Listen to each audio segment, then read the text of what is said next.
Hello dear friends, this is Ukrainian Gaming Week Insider Podcast. My name is Lavrenty Gubin, and today our guest is Oleg Kononchuk, General Director at Slot City. Hi Oleg. Hello. Good morning Lavrenty, good morning to the viewers. Oleg, we are now interviewing all market participants about their first impressions of their work.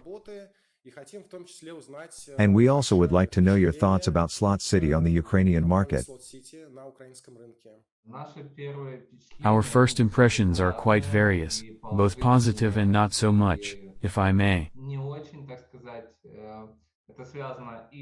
This is due to both specific locations and the restrictions that we have today. Advertising, tax, illegal gaming halls. But we are actively moving, therefore, the problems that we have and that we can influence on, we are actively correcting them. How is the network developing? Is it proceeding at the originally scheduled pace, or do your plans change along the way? We all know that the Ukrainian gambling market, the white market, has not been operating since 2009.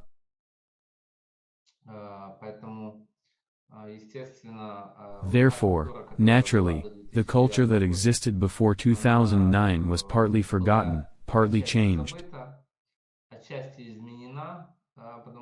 Because the market had video halls, so to speak, operating under lottery licenses, so naturally, it was difficult to predict everything 100%. And we meet some new things for us, some surprises. But in general, we are going according to plan. Can we say that operations are going better at some points, and perhaps worse in another? You have launched in different cities, and I would like to understand if there is already information about regions where the slot business is working better in Ukraine? An interesting point that we did not predict. It was a pleasant surprise. Well, we are operating in 4 cities. These are Kiev, Zaporizhzhia, Kharkiv, and Odessa. And in places where the halls are generally performing well, or very well, the indicators are almost identical. Thus, Kiev, which by all accounts is more financially capable, demonstrates that if the hall is successful, for example, Kiev shows the same results as a successful venue in Zaporizhzhia, or a successful venue in Kharkiv. Therefore, this trend pleases us very much. As for those halls that are not so successful, their general characteristics are also somewhat identical. The main issue is traffic. In places where large and massive traffic is going through the venue, everything is fine.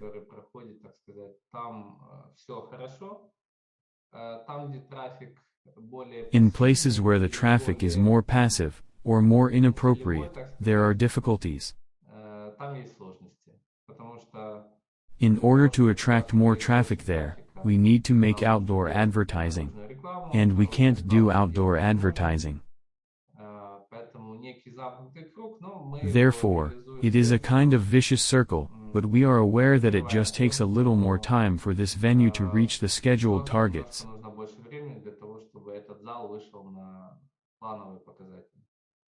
You mentioned the difficulties you face in the Ukrainian market. It is now clear that advertising restrictions are included in the list of these difficulties. Maybe there are some more that you can name? There are, of course, 3 main pillars of the problem that affects the entire gambling market in Ukraine. That is absolutely no secret, everyone knows about them. The first is taxation. We are all waiting for the Bill 2713D. That is going to. Perhaps, it will be reviewed this week, I don't remember, this session, this week, or the next one. Either this week or the next week, we hope that it will be voted for in the first reading. For us, it will be such a big breath of fresh air, if it is finally adopted. The second point is illegal gaming halls. They exist, they are there. And if we are talking about the fact that, of course, we would like to see some perfect target audience for us, in particular, the middle class.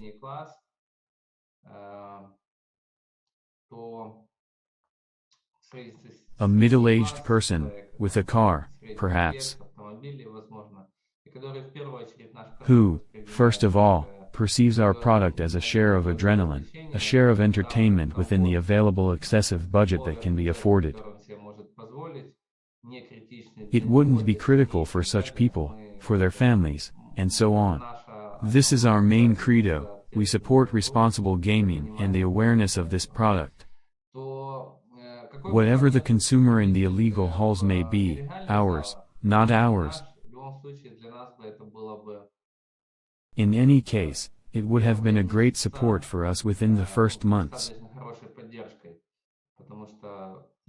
Because our user needs to be nurtured, time goes by, and the costs are significant.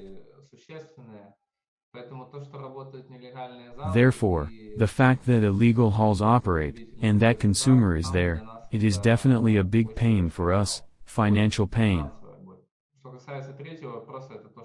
As for the third issue that we have already discussed, these are advertising restrictions.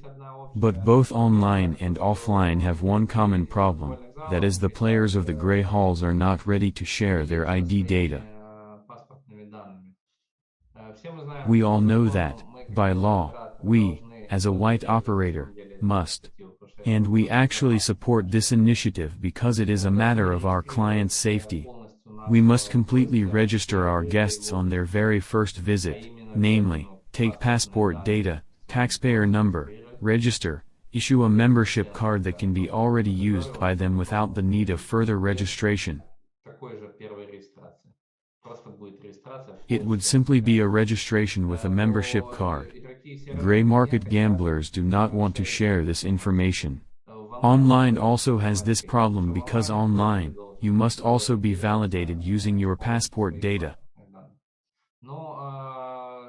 But, supporting the authorities, I can say that they are active, and initially, when the President and the Cabinet of Ministers banned gambling halls, more than 90% were closed.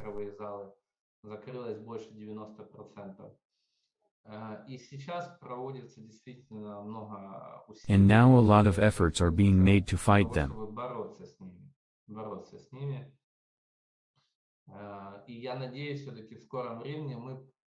And I hope that soon we will overcome this plague that prevents us all from working on the new white gambling market. Thank you, Oleg. You are a partner of UGW, so I am sure that we will see you during the exhibition this September in Kiev. Definitely. Thank you very much for the interview, and I wish success to all of us in our challenging endeavors. Have a nice day, Lavrenty. You too. All the best.